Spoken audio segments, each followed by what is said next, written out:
Indian union മുസ്ലിം league office അത് ഭവനംപറമ്പിൽ തുറന്നു. Ward വിഭജനത്തിന് ശേഷം വനംപറമ്പിൽ ആദ്യമായിട്ടാണ് ഒരു ലീഗ് ഓഫീസ്. അതിൽ വാർഡ് മുസ്ലിം ലീഗിൻ്റെ ജനറൽ സെക്രട്ടറി ഷൗക്കത്തിലിയാണ് സ്വാഗതം പറഞ്ഞത്. മുഹമ്മദ് മാസ്റ്ററാണ് അതിൻ്റെ ഉദ്ഘാടനം നിർവഹിച്ചത്. വാർഡ് ലീഗ് പ്രസിഡന്റ് റസാഖ് അധ്യക്ഷനായ ചടങ്ങിൽ MK Muhammad Ali, Naushad Kurikkal, M Basheer Haji, Nanithangal, C Manu, K Muhammad Ashraf, Smitha, Anilkumar, VK Hashim, K Sayyidali Haji, OK Sayyidali Koyathangal, advocate Badusha തുടങ്ങിയ ഒരുപാട് ആളുകൾ പങ്കെടുത്ത ഈ ഉദ്ഘാടന ചടങ്ങിൽ. അപ്പോൾ ആ ഒരു വീഡിയോയും അവർ പറയുന്ന കാര്യം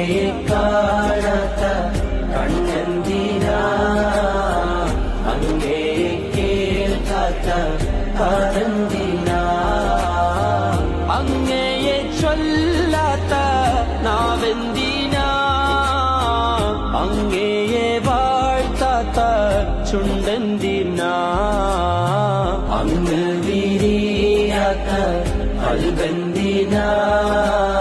വാർഡ് രൂപീകരിച്ചതിന് ശേഷം ആദ്യമായി കരുവാരുണ്ട് ഗ്രാമപഞ്ചായത്തിലെ 22ാമത്തെ വാർഡായി 23ാമത്തെ വാർഡായി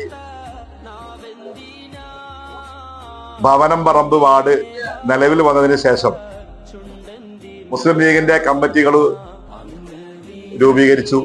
MSF, യൂത്ത് ലീഗ് അതുപോലെയുള്ള കമ്മിറ്റികളൊക്കെ നിലവിൽ വന്നു.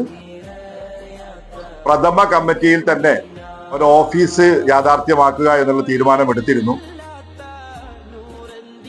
സ്ഥിരമായി സ്ഥലം മേടിച്ച് ഒരു ഓഫീസ് ഉണ്ടാക്കണമെന്ന ആഗ്രഹം ഭവനംപറമ്പ് വാർഡ് മുസ്ലിം ലീഗ് കമ്മിറ്റിക്ക് ഉണ്ട്. പക്ഷേ വെളിപ്പാടകലെ തെരഞ്ഞെടുപ്പ് വന്നപ്പോ എത്രയും പെട്ടെന്ന് UDF സംവിധാനത്തിലേക്ക് പോകുമ്പോൾ UDFന്റെ തെരഞ്ഞെടുപ്പ് കമ്മിറ്റി ഓഫീസൊക്കെ അവിടെ വേണ്ടി വരും. അപ്പൊ എത്രയും പെട്ടെന്ന് മുസ്ലിം ലീഗിന് സ്വന്തമായി ഒരു ഓഫീസ് ഉണ്ടെങ്കിലേ അത് സാധ്യമാകൂ എന്നുള്ളത് കൊണ്ടാണ് നമ്മള് ഇവിടെ മുസ്ലിം ലീഗിന്റെയും യൂത്ത് ലീഗിന്റെയും ഭാരവാഹികളൊക്കെ പെട്ടെന്ന് കൂടി ആലോചിച്ച ഒരു ഓഫീസ് ഇവിടെ വാടകയ്ക്ക് എടുത്ത് ഇന്നാണ് യഥാർത്ഥത്തിൽ ഇന്ന് ഉദ്ഘാടനം ചെയ്യാന്നുള്ള ഇന്ന് തന്നെ തീരുമാനം എടുത്തതാണ്. വളരെ പെട്ടെന്ന് ഞങ്ങൾ ഓഫീസ് വാടകയ്ക്ക് എടുക്കുന്നു, ഫർണിച്ചർ മേടിക്കുന്നു. 24 വാർഡുകളായി രൂപീകരിച്ചപ്പോൾ അതിൽ പുതുതായി രൂപം കൊണ്ട ഒരു വാർഡാണ് നമ്മുടെ ഭവനംപറമ്പ്. ഈ ഭവനംപറമ്പിൽ മുസ്ലിം ലീഗിന്റെ കമ്മിറ്റി വളരെ പെട്ടെന്ന് തന്നെ രൂപം കൊടുക്കുകയും രൂപം കൊണ്ട ഉടനെ തന്നെ മുസ്ലിം ലീഗിന്റെ പ്രവർത്തനത്തിന് ഒരു കേന്ദ്രം എന്നുള്ള നിലയിൽ ഇവിടെ ഒരു ഓഫീസ് ഇന്ന് തുടക്കം കുറിക്കുകയാണ് ചെയ്തിട്ടുള്ളത്.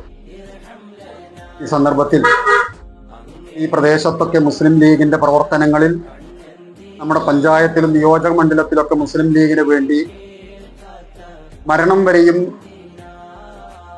നല്ല സജീവമായി രംഗത്തുണ്ടായിരുന്ന ബഹുമാനനായ എൻ്റെ സഹോദരൻ അൽവി സാഹിബിന്റെ വേദനിക്കുന്ന സ്മരണകൾ തുടിക്കുന്ന ഒരു പ്രദേശം കൂടിയാണിത്. ഇവിടെ മുസ്ലിം ലീഗ് ഈ രൂപീകരിച്ചുള്ള പുതുതായി രൂപം കൊണ്ടിട്ടുള്ള ഈ മുസ്ലിം ലീഗ് ഭവനംപറമ്പ് വാർഡിൽ ശക്തമായ വേരോട്ടമുള്ള ഒരു പ്രസ്ഥാനമാണ് എന്ന് ഇവിടുത്തെ കണക്കുകളൊക്കെ നമുക്ക് ബോധ്യമാണ്. ഈ സന്ദർഭത്തിൽ നീട്ടിപ്പറത്തി പറയാൻ ആഗ്രഹിക്കുന്നില്ല. ഇവിടെ സൂചിപ്പിച്ചതുപോലെ, ഷൗക്കത്തൊക്കെ സൂചിപ്പിച്ചതുപോലെ, വെറും ഒരു കൂടിയിരിക്കാനുള്ള ഒരു റൂം അല്ലെങ്കിൽ ഒരു ഓഫീസ് എന്നതിലുപരി ഈ പ്രദേശത്തെ മുഴുവൻ ആളുകളുടെയും ജാതിമത വ്യത്യാസമില്ലാതെ, രാഷ്ട്രീയ വ്യത്യാസമില്ലാതെ എല്ലാവർക്കും കയറി വരാവുന്ന ഒരു മാണ് ഈ മുസ്ലിം ലീഗ് ഓഫീസ്. ഇവിടെ സാധാരണക്കാരൻ്റെ ഏത് പ്രശ്നങ്ങൾക്കും പരിഹാരം കാണാൻ കഴിയുന്ന പ്രശ്നങ്ങൾക്കൊക്കെ ഇവിടുത്തെ മുസ്ലിം ലീഗിന്റെ നേതാക്കന്മാർ സമീപിച്ചുകൊണ്ട് അവരുടെ പ്രശ്നങ്ങൾക്ക് പരിഹാരം കാണാനും ഈ ഓഫീസ് നമുക്ക് ഉപകാരപ്പെടുന്നത്. ഒരു ഓഫീസ് ഉണ്ടാവുക എന്ന് പറയുന്നത് സംഘടനാ പ്രവർത്തനത്തിന്റെ ഏറ്റവും പ്രധാനപ്പെട്ട ഒരു ഘട്ടമാണ്. സംഘടന എന്ന് പറയുന്നത് വളരെ സിസ്റ്റമാറ്റിക്കായി, ശാസ്ത്രീയമായി മുന്നോട്ട് പോകേണ്ട ഒന്നാണ്. അതിന്റെ ആദ്യപടിയായി കമ്മിറ്റി നമ്മൾ തിരഞ്ഞെടുത്തു. കരുവാരുണ്ട് പഞ്ചായത്തിലെ 24 വാർഡ് കമ്മിറ്റികളിൽ ഏറ്റവും പ്രമുഖരായ നേതാക്കന്മാര്, ഭാരവാഹികള്, കാരണവന്മാര് എല്ലാവരും ഒരുമിച്ചുള്ള ഒരു വാർഡായിട്ടാണ് ഭവനംപറമ്പ് വാർഡ് നമ്മൾ കണ്ടത്.